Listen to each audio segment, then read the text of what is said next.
शागिर्द था, वो एक मरतबा उसके पास आया, कहने लगा मौलाना मेरे ऊपर बहुत परेशानी है, मैं बड़ा परेशान हूँ, पैसे की तंगी है, ये परेशानियाँ हैं, बहुत परेशान रहता हूँ। मौलाना कोई दुआ बताइए, कोई ताबीज़ दीजिए जिससे मेरी सारी परेशानियाँ दूर हो जाए।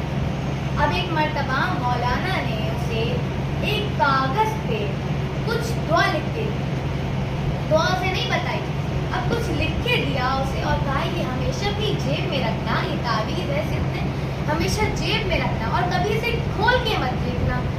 अब एक मरतबा ये लेके चला, ये अब हर रोज़ हमेशा इस ताबीज़ को अपनी जेब में रखता था, अपने पास रखता था जो मौलाना ने लिखा था।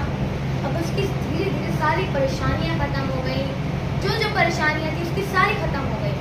अब एक मरतबा इसने सोचा कि ऐसा मौलाना ने क्या लिखा है कि मेरी सारी परेशानियाँ दूर हो गई।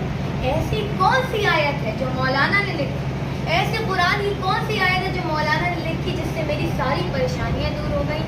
अब एक मरतबा इसने सोचा क्यों ना मैं खोल के देखूं। अब उसने ताबीज़ को खोला, उस कागज़ को खोला, ताबीज़ के अंदर जो कागज़ था उसे खोला जो मौलाना ने लिख के दिया था। अब देखा तो उस कागज़ पे लिखा था बिस्मिल्लाहिर्रहमानिर्रहीम। अब वो कहता है ये तो वही बिस्मिल्लाह है जिसे मैं दिन में 100 बार ऐसे ही पढ़ देता हूँ, इससे मेरी सारी परेशानियाँ दूर हो गई। अब एक मरतबा उसकी दोबारा से सारी परेशानियाँ बढ़ने लगी, दोबारा से सारी परेशानियाँ वापस आने लगी। अभी दोबारा से फिर से मौलाना के पास गया, कहने लगा मौलाना मेरी दोबारा से परेशानियाँ आने लगी, मेरे ऊपर दोबारा से परेशानियाँ आने लगी, ये परेशानी आ गई, वो परेशानी आ गई, इसमें तंगी हो गई, रिस्क में तंगी हो गई। अब एक मरतबा मौलाना कहते हैं कि मैंने तुम्हें ताबीज़ दिया था, वो काम नहीं आया।